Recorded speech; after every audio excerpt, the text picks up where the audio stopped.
let's talk about real tax tips for real estate investors.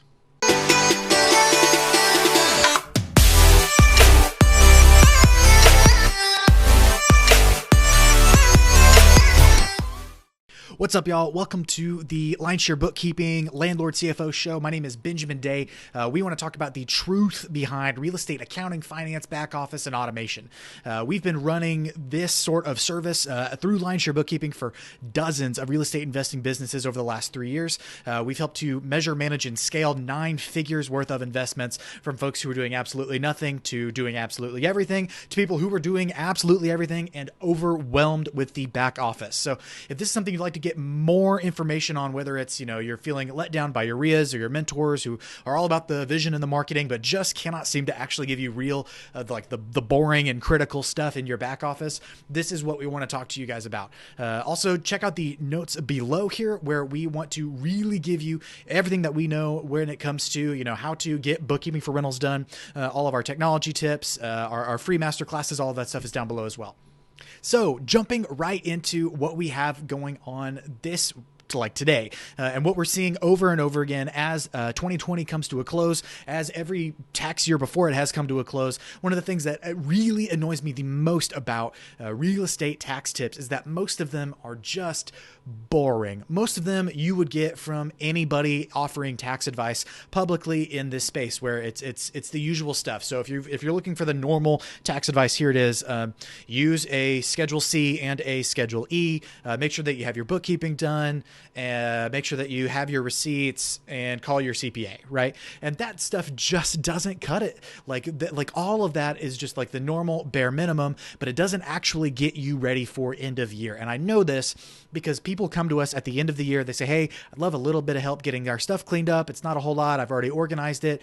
And we begin to go through it, and we begin to ask questions, and we find big mistakes, big things that are ultimately costing our clients money. And not only is it costing them money, but it's going to take them all of January to get it fixed the way that it should be fixed. And by then, you're already behind the 8 ball. You've spent a whole month doing accounting when you could have been doing getting your leg up on your vision and your marketing and your sales and your acquisitions for the year. So if you are looking to skip that, or maybe it is January and you're really wondering what it is that you have going on, I want you to check out our tips below on what it is exactly that we think you need to be doing in your real estate business when it comes to your tax filing. What things do you really need to be paying attention to beyond just knowing the difference between your car and truck fees and your repairs and maintenance, right?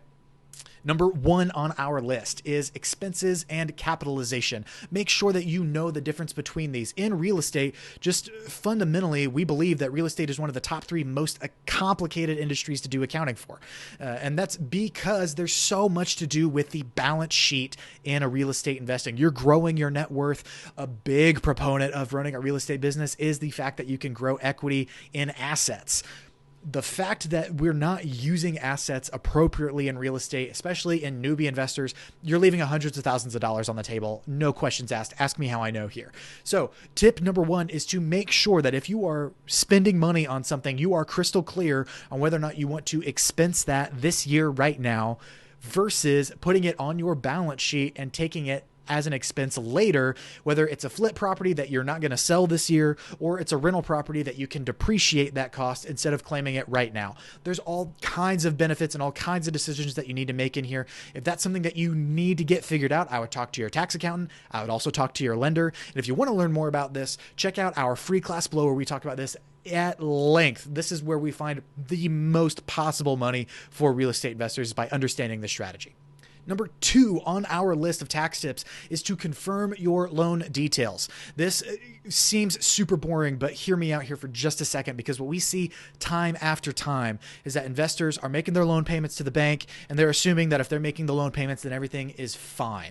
And at the end of the year, the bank's going to turn around and say, hey, here's your loan balance, and maybe here's the interest you paid. But for the most part, it's up to you. What we find, again, time after time, whether it's a traditional bank or maybe it's a private private money lender or a hard money lender even, is that those businesses are still businesses with people behind them who make mistakes.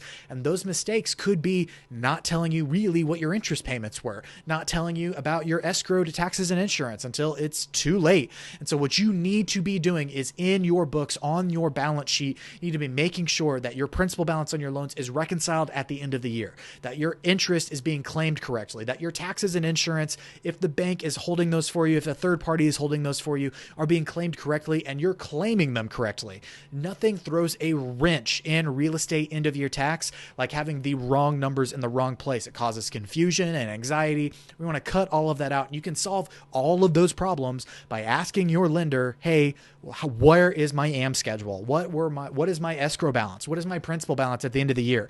And making sure you get it in writing from your lender so that you can reconcile it correctly. You have that in your records and there's no brain damage later on as to what you did or did not owe or pay at that time.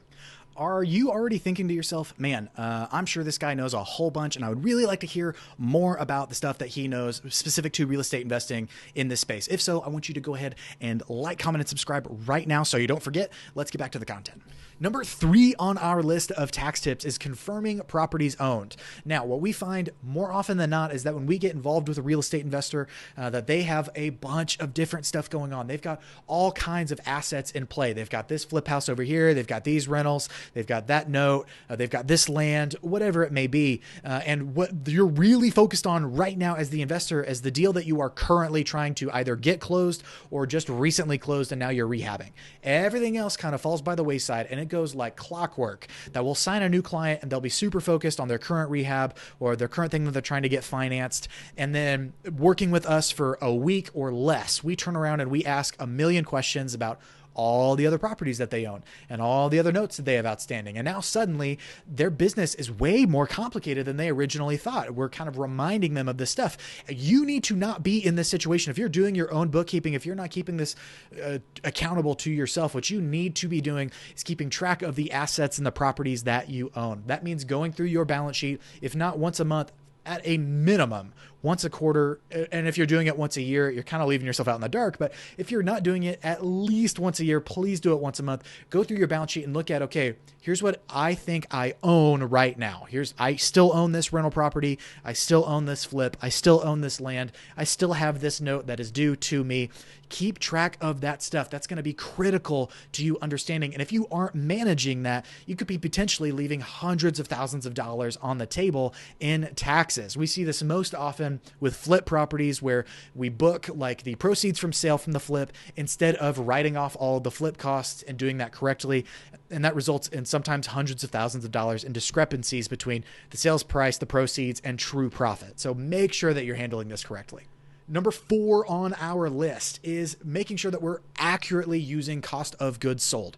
Everybody's got a different opinion about this, but truly, when it comes to our business and helping our clients, we want to make sure that you can be serviced appropriately by any CPA, any enrolled agent with the IRS, any tax preparer you run across. What that means then is that we need to be like religiously adamant about what cost of goods sold is. Well, it's not cut corners. A lot of lenders and like custom documents we see kind of make a little wiggle room for cost of goods sold. Stop that. Stop doing that right now because you're going to cause way more complication and frustration for you in the future if you're doing this.